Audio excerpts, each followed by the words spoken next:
अंतिम शासनपति महावीर स्वामी भगवान की, परम पूज्य गुरुदेव श्री आदिसागर महावीर की दिव्य बल सागर सन्मति सागर जी महाराज की, परम पूज्य गुरुदेव श्री सुंदर सागर जी महाराज की, द्वादशाम जिनमाणी माता की।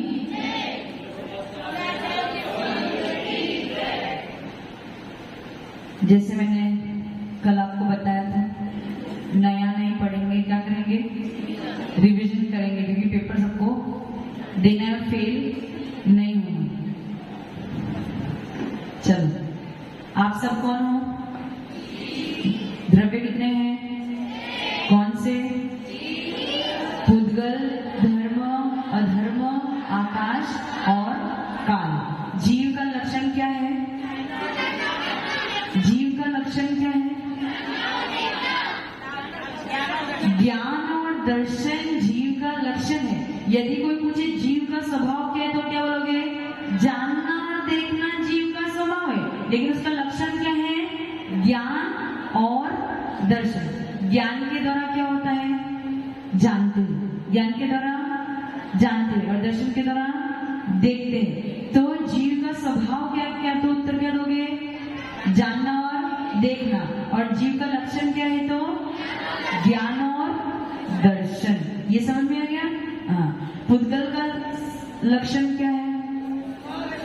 स्पर्श, रस, गंध और वर्ण। ठीक है। हमारी चर्चा किस पे चल रही थी? कर्मों पे। किस पे चल रही थी? कर्म। कर्म के कितने भेद हैं? एक मिनट, ऐसे हाँ, रिनेश जी बता रहे। फार्म कर्म क्या कह रहे थे? माइक देना मुझे, माइक। पहले प्रश्न सुनना, उसके बाद उत्तर देना।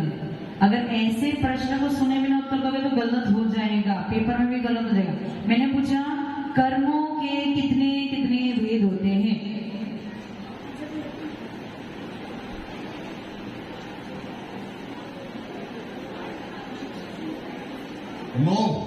नौ भेद। नाम पता है नौ के? किसी और को पूछ लो, कौन बताएगा? कौन बताएगा यहाँ पे? हाँ, अरुणा जी बता रही। माइक देना बेटा। इधर इधर से, बाहर से, इधर बाहर से।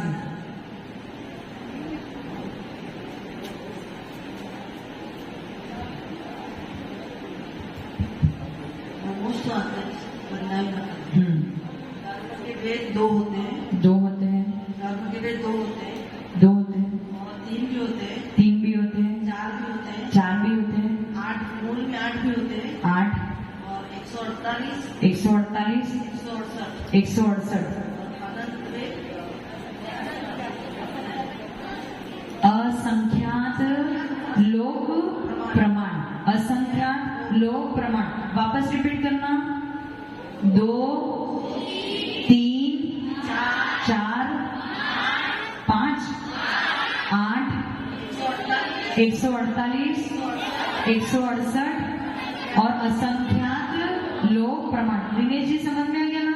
याद हो गया ना? प्रश्न क्या था? कर्म के कितने कितने भेद होते हैं? तो आपको ऐसे उत्तर देना है। हाँ, तो दो भेद में कौन से आएंगे? द्रव्य लिंगी और भाव लिंगी। लिंगी नहीं, द्रव्य कर्म और भाव। हाँ, द्रव्य कर्म और भाव कर्म। और दो प्रकार के कर्म कौन से होते हैं? घातिया और अघातिया। घातिया और अघातिया। 3 प्रकार के द्रव्य कर्म, भाव कर्म, 9 कर्म। 9 कर्म। पढ़ गया है कि रात को रिवाइज किया? वो कहाँ है? और फिर 4 प्रकार के ओम ओम, कोई नहीं बोलेगा। जीव विपाकी, जीव विपाकी, पुद्गल विपाकी, पुद्गल विपाकी, क्षेत्र विपाकी, क्षेत्र विपाकी और काल विपाकी, भाव विपाकी, भव विपाकी। भव विपाकी। क्या बात है, ताली बजाओ। मैंने ऐसा एक्सपेक्ट नहीं किया था कि ऐसा अच्छा उत्तर देंगे। चलो बैठ जाओ। अब 8 प्रकार के कर्म कौन कौन बताएगा? 8 प्रकार के कर्म बताने। हाँ भैया पीछे। इधर क्या हो गया है?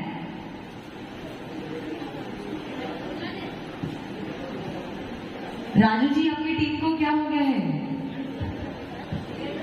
सांप डस गया और ऐसे चुपचाप बैठे हैं सब। नमस्ते गुरुदेव। वंदे मातरम। हाँ 8 कर्म है। पहला ज्ञानावर्णीय, ज्ञानावर्णीय, दूसरा दर्शनावर्णीय, दर्शनावर्णीय, वेदनीय, वेदनीय, मोहनीय, मोहनीय, आयु, आयु, नाम, नाम, गोत्र, गोत्र। अंतराय। सही बोला? बिल्कुल सही है। ठीक है, अब 8 तो भेद हो गए, उसके आगे 148 भेद भी होते हैं, तो वो 148 भेद कैसे होंगे?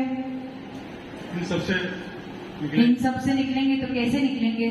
पहले के 5, पहले के मतलब किसके 5? ज्ञानावर्णीय के, ज्ञानावर्णीय के 5, फिर दर्शनावर्णीय के, दर्शनावर्णीय के। ओम कोई नहीं उत्तर देगा। दर्शनावर्णीय के 4, दर्शनावर्णीय के 9, फिर ज्ञानावर्णीय के, वेदनीय के, वेदनीय के 4, एक मिनट, 5, 5। देखो 2, 7 और 7। देखो ज्ञानावर्णीय के कितने हो गए? 5। दर्शनावर्णीय के 9, वेदनीय के 2, वेदनीय के, मोहनीय के 28। तुम लोग उत्तर दोगे तो अंकल क्या बोलेंगे बताओ? तुम लोग को मौन रखना है, जब तुमसे पूछो तब उत्तर देना, ठीक है? मोहिनी के 28, फिर नाम के 93, नाम के कितने हैं? 93, गोत्र के ओम 2, अंतराय के 4, अंतराय के 5, और फिर आयु के 4। समझ में आ गया? समझ में आया ना? ठीक है, ताली बजा दो अंकल के लिए, बैठ जाइए। अब आप माइक दे दो वरुण जी के पापा के पास। ये इधर इस तरफ बैठे आपके। अब बताओ 148 भेद कैसे बने?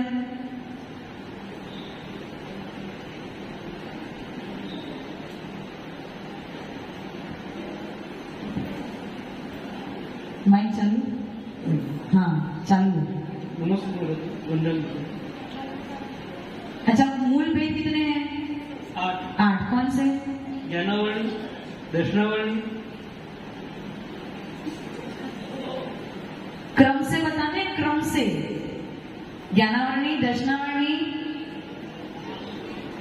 धनपाल जी। ज्ञानावर्णी, दर्शनावर्णी, वेदनी, मोहनी, आयु, नाम, गोत्र, अंतराय। हाँ ठीक है, अब इसके उत्तर भेद पता है आपको? उत्तर भेद नहीं पता?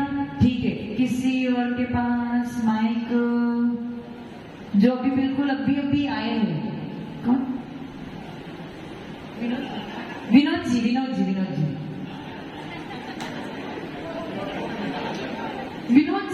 8 कर्मों के भेद बताने हैं। और सिद्ध चक्र महामंडल विधान करते हैं, उसमें 256 जब अर्घ चढ़ते हैं, सबसे पहले 148 तो कर्मों के प्रभेद के ही अर्घ चढ़ते हैं। क्रिया करते रह गए, ज्ञान प्राप्त करना रह गया। क्रिया से कुछ नहीं होने वाला, बिना ज्ञान के क्रिया करते रहोगे, ओम नमः शिवाय, ओम नमः शिवाय, बस यही करते रहोगे और कुछ भी नहीं होगा। चलो अब कौन है? संतोष जी। नमस्ते गुरुदेव। उत्तर भेद बताना है आपको। वंदा में बताइए। ज्ञानावर्णीय के 5,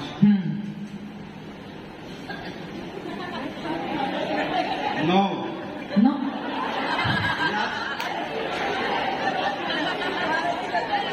5 है। 5 नहीं है? 5 है। 5 है पक्का? आतिशी मना कर रहे हैं। कॉन्फिडेंटली उत्तर दो, अगर उत्तर पता है तो हाँ 5 है मतलब 5 है, कोई कितना भी बोल दे 9 तो नहीं है। 5 पक्का। चलो फिर 9 किसके? दर्शनावर्णीय के। दर्शनावर्णीय के 9, फिर वेदनीय के 2, फिर मोहनीय के 28 और आयु के 4, नाम के आयु के 4। अमित जी आज बता भी तो कोई बात नहीं, एग्जाम के दिन आपको इतना नजदीक बिठाया भी नहीं जाएगा, ये सोचना भी मत। नाम के 93, गोत्र के 2 और अंतराय के 5। क्या बात है, मतलब मेरी एक्सपेक्टेशंस ज्यादा लोग उत्तर दे रहे हैं। वाह, सच में बहुत अच्छी बात है। मुझे ऐसा लग रहा है कि एग्जाम पास हो जाएंगे। 3-4 लोग मिलके 0? नहीं, ऐसा हो ही नहीं सकता। मुझे विश्वास है उन पे, 0 नहीं आ सकते। सर विश्वास तो दिखाना पड़ेगा ना, तो ये तो एग्जाम देंगे ही नहीं। हाँ, बैठ जाओ। समझ में आ गया? उत्तर वेद सबको समझ में आ गया? 8 मूल प्रकृति और उसकी उत्तर वेद का जब प्लस करेंगे तो कितने हो जाएंगे? 148। फिर 168 और असंख्यात लोक प्रमाण। इतना क्लियर है? ठीक है। ज्ञानावरणी कर्म क्या करता है? ज्ञानावरणी कर्म क्या करता है? ज्ञानावरणी कर्म, ज्ञान प्लस आवरण क्या करता है? ज्ञान पे आवरण करता है। तो उसका स्वभाव कैसा है? स्वभाव कैसा है? वस्त्र के समान। स्वभाव कैसा है? हाँ, वस्त्र के समान। चलो वर्षा आंटी उठ जाओ, दे दो माइक।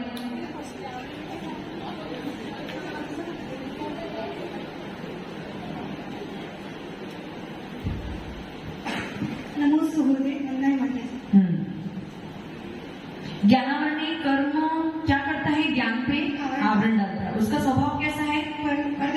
वस्त्र के समान। ठीक है, परंतु ज्ञानावरणी कर्म से होता क्या है? ज्ञानावरणी कर्म से हमें ज्ञान जो होता है वो प्राप्त होता है। और ज्ञान प्राप्त, ज्ञानावरणी कर्म से ज्ञान प्राप्त होता है। आवरण होता है, उससे ज्ञान नहीं प्राप्त होता है। आवरण डालता है इससे ज्ञान। सबके पास सेम ज्ञान है? नहीं, सबके पास सेम ज्ञान है? हम सबके पास नहीं, किसी के पास ज्यादा है, किसी के पास। क्यों है ऐसा? वो आवरण डाला हुआ है। किसने? ज्ञानावरणी कर्म। ज्ञानावरणी कर्म का स्वभाव समझ में है ना? और ऐसे सिंपल शब्द में ज्ञानावरणी का स्वभाव बोलेंगे तो क्या लिखना? वस्त्र के समान। और ज्ञानावरणी की डेफिनेशन में तो जो ज्ञान पे आवरण डाले वो क्या है? ज्ञानावरणी कर्म। दूसरा कर्म कौन सा है? दर्शनावरणी। दर्शनावरणी कर्म का कौन सा है? दर्शन पे आवरण डालता है।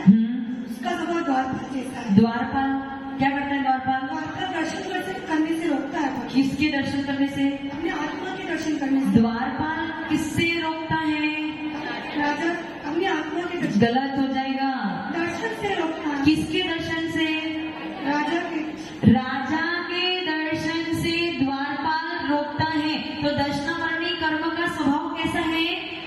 द्वारपाल जैसा, जो राजा के दर्शन नहीं करने देता। लेकिन एक्चुअल में दर्शनावरणी कर्म क्या करता है? अपने साथ अपने आत्मा के दर्शन नहीं करने। हमें अपने आत्मा के दर्शन नहीं करने देता है। समझ में आ गया? चलो बैठ जाओ। अब बाजू वाली खड़ी हो जाओ। इधर इधर इस तरफ करो, वो 4 दिन बाद आएंगे।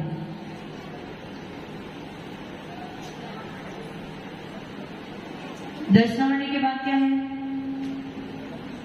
चालू हो गया?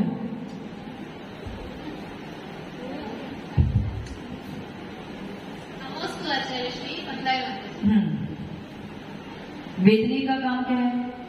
सुख दुख का जो वेदन कराता है, सामग्री देता है। हाँ, उसका स्वभाव कैसा है? आपको सुनाई दे रहा है ना? अच्छे जोर से बोलो ताकि सबको रिविजन हो। शहद लिपटी तलवार से। शहद लिपटी तलवार जैसा। और वेदनी कर्म हमारे साथ क्या कराता है? हमारे साथ क्या करता है? सुख और दुख की सामग्री देता सुख और दुख की सामग्री देता है। है। चलो अब अगला कौन बताएगा? मोहिनी कर्म के बारे में। मोहिनी कर्म के बारे में कौन बताएगा?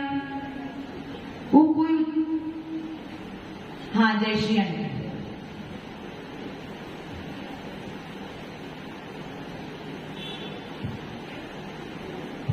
आप लोग सब सुन रहे हो ना?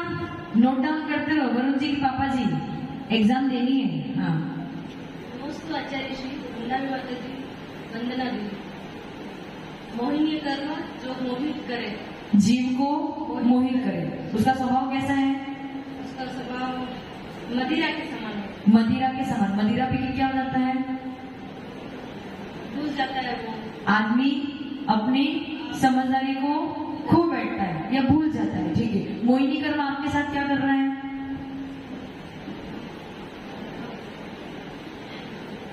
सत्य वस्तु को देखने के बाद भी हमारे आंखों पे वो पट्टी बांध देता है। आपको दिख रहा है ना कि सच्चा मार्ग कौन सा है? दिनेश जी, सच्चा मार्ग कौन सा है?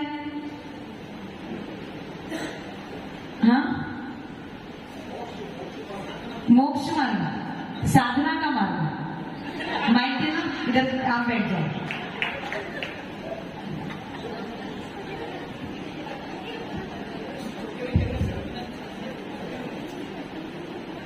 सच्चा मार्ग कौन सा है दिनेश जी? मोक्ष का मार्ग या साधना का मार्ग? चालू है, माइक चालू है। साधना का मार्ग। साधना का मार्ग। कौन सा साधना का मार्ग? कौन सी साधना का मार्ग? अच्छा, हमारा कौन सा मार्ग है? हमारा भी साधना का मार्ग है, आपका भी साधना का मार्ग है, लेकिन सच्चा वाला साधना का मार्ग कौन सा है? आपका वाला या ये वाला? ये वाला। परंतु फिर भी आप कौन से मार्ग पे चल रहे हो? साधना के मार्ग पे चल रहे हो, लेकिन उल्टी साधना के मार्ग पे चल रहे हो। यहाँ पे सीधी, लेकिन छूट क्यों नहीं रहे हो? मोहिनी है कर्म, मतलब आपको सत्य पता है कि करने योग्य तो यही है, लेकिन मोहिनी ने क्या कर दिया? काला चश्मा पहना दिया। समझ में आया? समझ में आया ना? आपको सबको समझ में आया? मोहिनी क्या करता है? हमें पता है कि आलू नहीं खाने चाहिए। खाते हो? कभी अच्छा, क्यों नहीं खाने चाहिए? उसमें असंख्यात जीव होते हैं, अनंत जीव होते हैं, तो फिर जब वो खाते तो आपको लगता नहीं कि मैं अनंत जीव को मान रहा हूं? लगता तो साधुओं ने उपदेश तो दिए है ना कि नहीं खाना चाहिए, फिर भी आप तो छूट रहे हैं। क्यों नहीं छूट रहा? क्यों नहीं छूट रहा? मोहिनी कर्म, सत्य पता है कि आलू हमारे ग्रहण करने योग्य नहीं है, लेकिन मोहिनी ने लोभ कषाय की काला चश्मा या पट्टी बांधी है, जिसकी वजह से हमें सत्य कभी नजर नहीं आ रहा है। समझ गया क्या? मोहिनी कर्म का काम समझ गया? बैठ जाओ। मोहिनी के बाद क्या है? क्या है? आयु। आयु क्या करता है? आयु क्या करता है? भव में रोक के रखता है, भव में रोक के रखता है। और आयु का स्वभाव कैसा है? कैसा है? साकल जैसा। जैसे किसी व्यक्ति को साकल से बांध दो तो वो उसके आगे, उसकी मर्यादा बन जाती है, वो उसके आगे नहीं जा सकता है। आप सबके पास आयु है? सबके पास आयु है? कौन सी आयु है? कौन सी आयु है? दिनेश जी कौन सी आयु है? बैठे बैठे बताओ। मनुष्य आयु है। और कब तक इस आयु को नहीं छोड़ोगे? इस भाव को कब तक नहीं छोड़ पाओगे? देखो ये बच्चे कुछ उत्तर दे रहे। माइक देना, ये कौन? येलो टी शर्ट तुमने तो बोला ये। हाँ, तू खड़ा हो जा।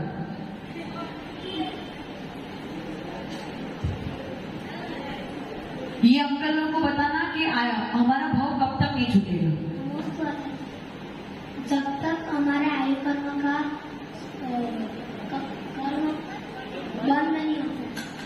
आयु, हमारा भाव कब तक नहीं छूटेगा, यानी तुम्हारा मरण कब तक नहीं होगा? आयु कर्म का कर्म, आयु कर्म जब तक। मनुष्य आयु, तुम अभी कौन सी आयु वाले हो? मनुष्य। नारकी तो नहीं हो, मनुष्य आयु वाले। जब तक मनुष्य आयु खत्म नहीं होगी तब तक हम इस भव से बाहर नहीं जा सकते हैं। समझ में आया? आयु कर्म का काम क्या है? तुम्हें भव में रोक के रखना। किसी का जन्म हुआ किसकी वजह से हुआ? बैठ जाओ जी, बैठ जाओ। किसी का जन्म हुआ किसकी वजह से हुआ? आयु कर्म उसका प्रारंभ हुआ। किसी का मरण हो गया तो किसकी वजह से हुआ? उसका आयु कर्म समाप्त हो गया। समझ में आया? तो आयु कर्म का स्वभाव कैसा है? साकल जैसा। जैसे किसी तिर्यज को अथवा व्यक्ति को साकल से बांध दो तो हिल नहीं सकता, उसी प्रकार से जब तक हमारा आयु कर्म है तब तक हम यहाँ से इस भव को नहीं छोड़ सकते हैं। समझ में आया? तो विनोद जी, इस बात से आपको क्या समझ में आ रहा है? अर्थ क्या लगाओगे? भाव क्या लगाओगे?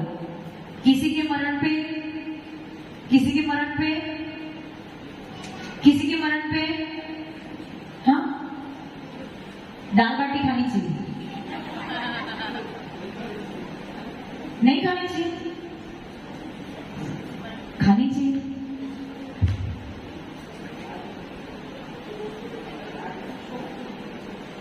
मृत्यु भोज का त्याग, लेकिन दाल बाटी तो खा सकते ना भाई।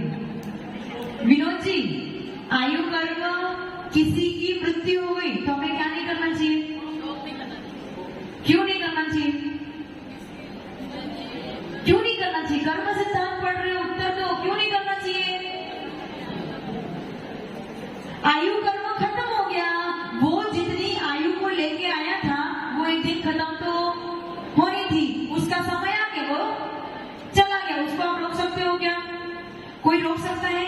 यहाँ पे आप समझो, कर्म सिद्धांत केवल शब्दों को पढ़ना नहीं है, उन शब्दों के पीछे तात्पर्य क्या है, इन शब्दों के पीछे भाव क्या है, इस भाव को पकड़ के अपने जीवन में परिवर्तन लाओ। अब यदि आपके सामने किसी भी प्रियजन की मृत्यु होगी तो सबसे पहले आपके मन में क्या बात आएगी? आपके मन में क्या बात आएगी? कर्म सिद्धांत पढ़ने के बाद उसका आयु कर्म नष्ट हो गया, जितना आयु कर्म लेके आया था उतना पूरा हो गया, उसे कोई आगे बढ़ा सकता है क्या? उसे कोई कम कर सकता है क्या? हम कुछ भी नहीं कर सकते हैं, डॉक्टर भी कुछ भी नहीं कर सकते, भगवान भी कुछ भी नहीं कर सकते। किसी का जन्म भी क्यों हुआ? उसके आयु कर्म की वजह से उसका जन्म हुआ है और उसी की आयु कर्म की वजह से उसका मृत्यु हो गई। समझ में आ गया सबको? सबको समझ? आयु के बाद क्या है? नाम। नाम का क्या काम है?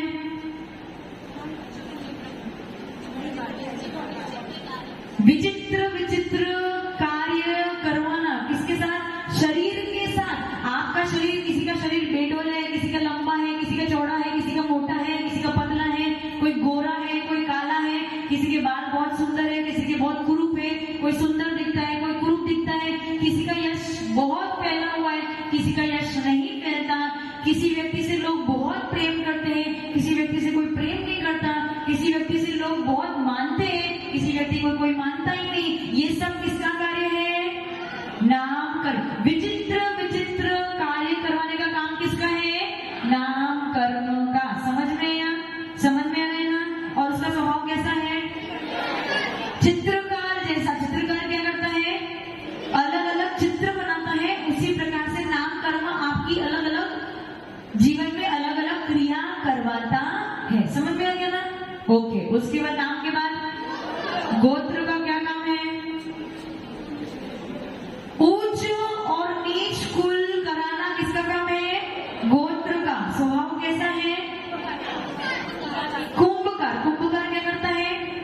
छोटे बड़े घड़े बनाता है, उसी प्रकार से गोत्र का काम आपके साथ क्या करता है? ऊंच और नीच। आप कौन से गोत्र वाले हो सब? और जो शूद्र होते हो नीच। दो ही गोत्र है, ऊंच और नीच। समझ में आया ना? अच्छा, देव, सारे देव कौन से गोत्र वाले होते हैं? सारे देव उच्च गोत्र वाले होते हैं, सारे नारकी नीच गोत्र वाले होते हैं, सारे तिर्यंच भी नीच गोत्र वाले होते हैं। मनुष्य में ही दो भेद पाए जाते हैं, ऊंच और नीच। समझ में आ गया?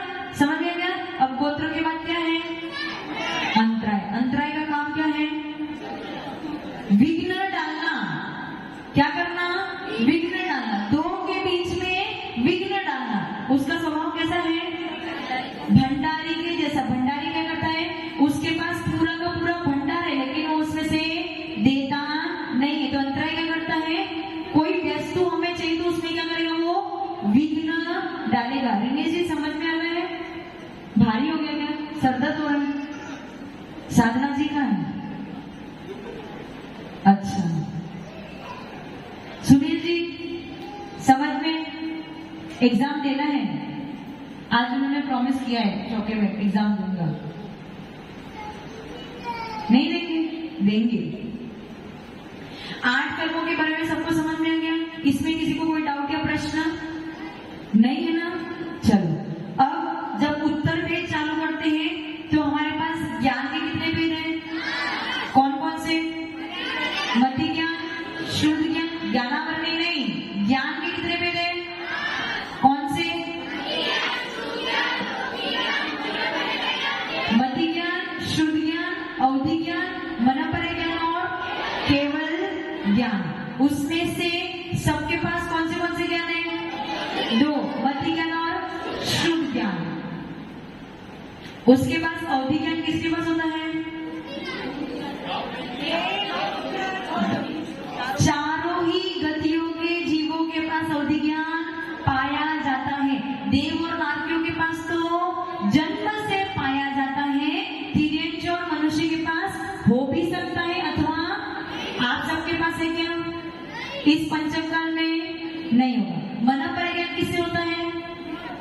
भावलिंगी मुनिराजों को मना परे ज्ञान होता है। और केवल ज्ञान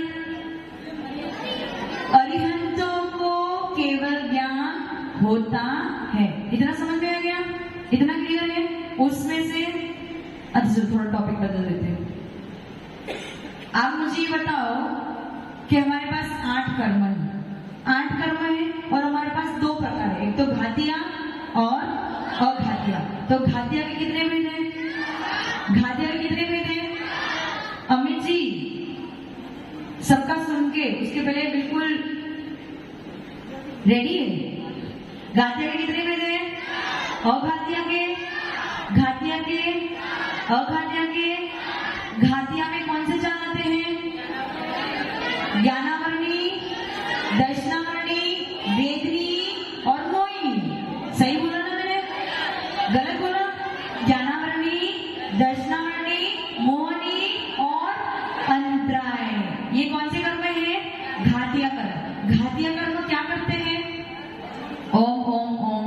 कोई हाथ ऊंचा करना जिसको उत्तर देना। घातिया कर्म क्या करते हैं? हाँ डॉक्टर साहब।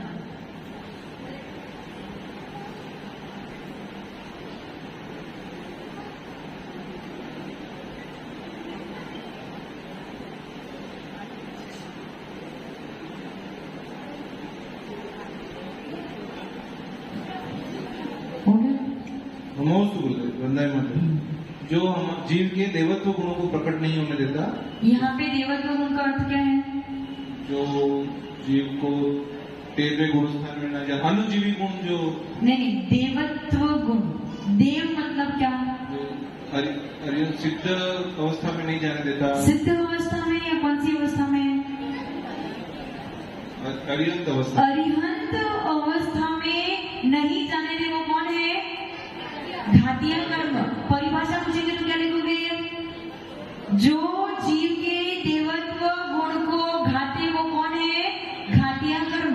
अथवा जो जीव के देवत्व गुण को प्रकट न होने दे। दूसरी परिभाषा क्या बताई थी मैंने?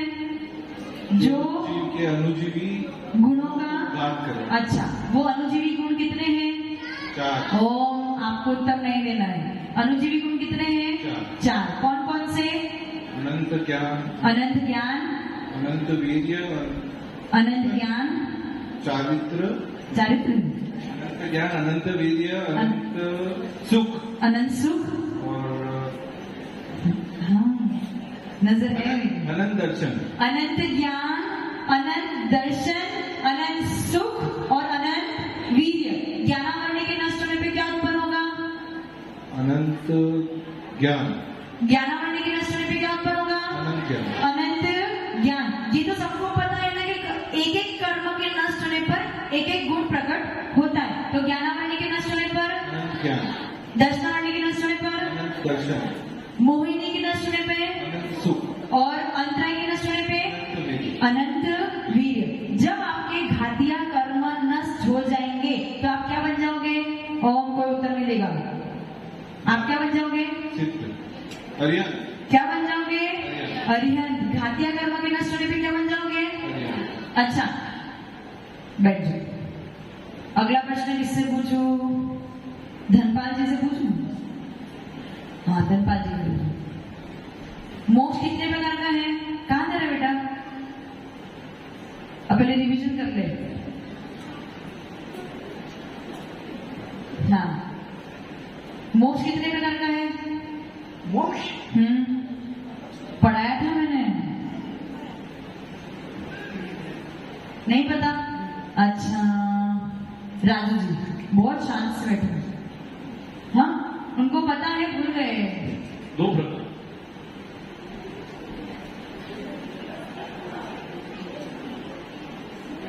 विनोद जी, अच्छा विनोद जी, धनपाल जी आप बैठ जाओ। विनोद जी आप भी खड़े हो जाओ। उनको दो। मोक्ष कितने प्रकार का है? नमस्ते गुरुदेव, वंदे मातरम। मोक्ष का प्रकार है मोक्ष का प्रकार नहीं है। अच्छा चलो अब राजू जी से हम तो पूछते हैं। 5 कल्याण करते हैं, बस 5 ही कल्याण मानते हैं। ये चलो। दो प्रकार, दो प्रकार कौन से? भाव मोक्ष और द्रव्य मोक्ष। वाह क्या बात है। भाव मोक्ष कब होगा? आपको भाव मोक्ष कब होगा? घातिया कर्म का विनाश होने पर। कौन से कर्मों का विनाश होने पर?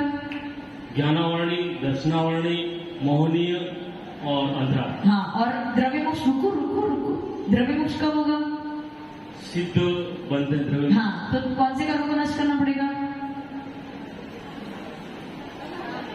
अघातिया कर्म। हाँ, कौन से? अघाती कितने प्रकार के हैं? 4। कौन से?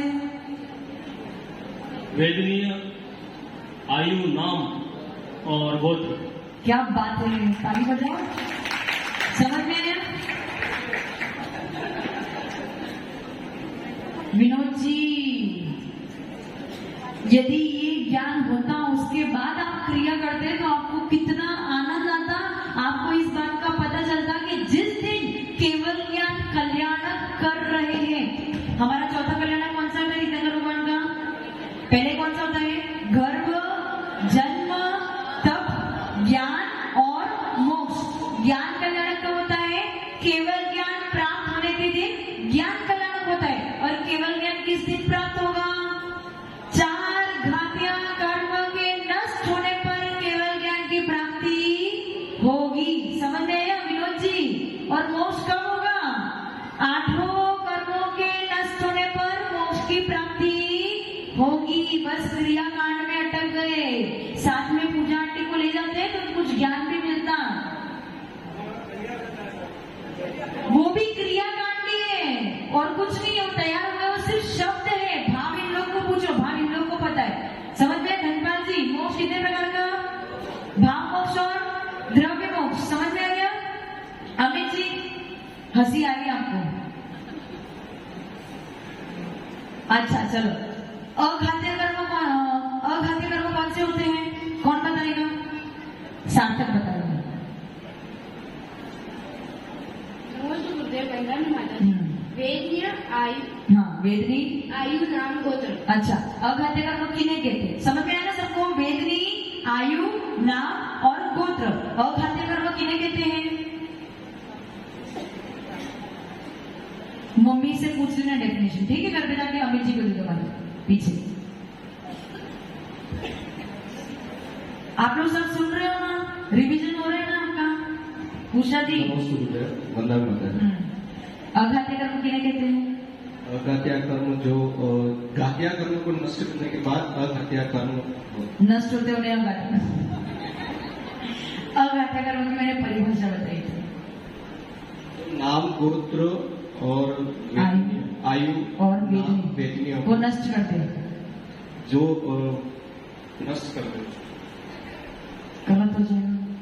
जो देवत्व गुण को प्रकट ना होने दे वो घात्य कर्म। तो जो देवत्व गुण का नाश ना करे, अर्थात देवत्व गुण को प्रकट होने दे, वो कौन से है? अघातिया कर्म। और ये तो भगवान बन गए पर उनके पास 4 अघात्य कर्म अभी भी है। तो अघात्य कर्म आपके देवत्व गुण का नाश नहीं करेंगे। इसलिए परिभाषा क्या बन गई? जो देवत्व गुण को प्रकट होने दे वो कौन है? अघात्य कर्म। उसकी दूसरी परिभाषा, अनुजीवी गुण का नाश करने वाला तो घात्य कर्म। तो दूसरा गुण क्या था? प्रतिजीवी गुण का जो नाश करे वो अघात्य। चलो ठीक है, कोई बात नहीं। या मैं तो खड़े आयु कर्म के नष्ट होने पर कौन सा गुण प्रकट होगा?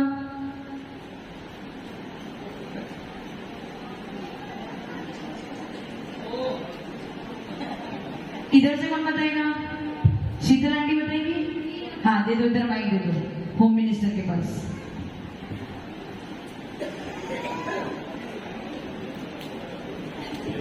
आयु कर्म के नष्ट होने पर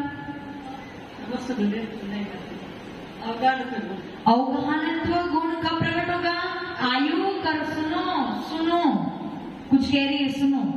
अवगाहनत्व गुण कब आयु कर्म के नष्ट होने पर अवगाहनत्व गुण प्रकट होगा। फिर नाम नाम के नष्ट होने पर सूक्ष्मत्व गुण कब प्रकट होगा? नाम कर्म के नष्ट होने पर सूक्ष्मत्व गुण प्रकट होगा। गोत्र कर्म के नष्ट होने पर अगुरु लघुत्व गुण प्रकट होगा। और वेदनीय कर्म के नष्ट होने पर आयु अव्याबाधत्व गुण प्रकट होगा। ये गुण प्रकट होंगे तब जीव क्या बन जाएंगे? सिद्ध बन जाएंगे। सिद्ध कहाँ होते हैं? सिद्ध शिला पे सिद्ध होते। सबको समझ में आ गया? हाँ ले लो भाई ले लो। सबको समझ में आ गया? अमित जी थोड़ा अभ्यास करो इनसे, सीखो कुछ। सबको क्लियर है इतनी बात? इतनी बात इसमें किसी को कोई डाउट या प्रश्न है क्या? टाइम हो चुका है, इसलिए आगे का रिवीजन कल करेंगे और परसों आपका एग्जाम है। और जिस प्रकार से आपने आज रिवीजन किया है और उत्तर दिया, इससे मुझे ये अनुमानित है कि निश्चित तौर पे सब लोग पास तो हो ही जाएंगे। ये फाइनल है। ठीक 33 नहीं 33 नहीं, 35 भी नहीं, 50 तक तो आएंगे सबको, इतना मुझे विश्वास है इन पे। सबको एक दो को छोड़ दो।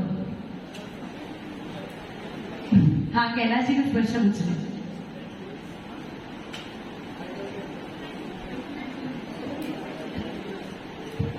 नहीं आप नमस्ते गुरुदेव, धन्यवाद। ये जो अगाध्य कर्म के नाश होने पर जो गुण प्रकट होते हैं, उसका क्या सिग्निफिकेंस है, महत्व क्या है उसका? उसका महत्व मैं इन सबको समझा चुकी हूँ।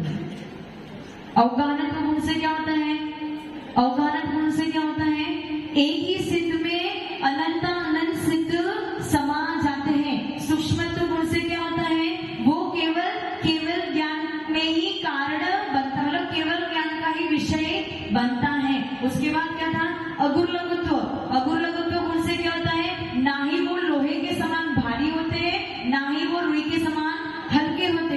और चौथा क्या था? अव्यय।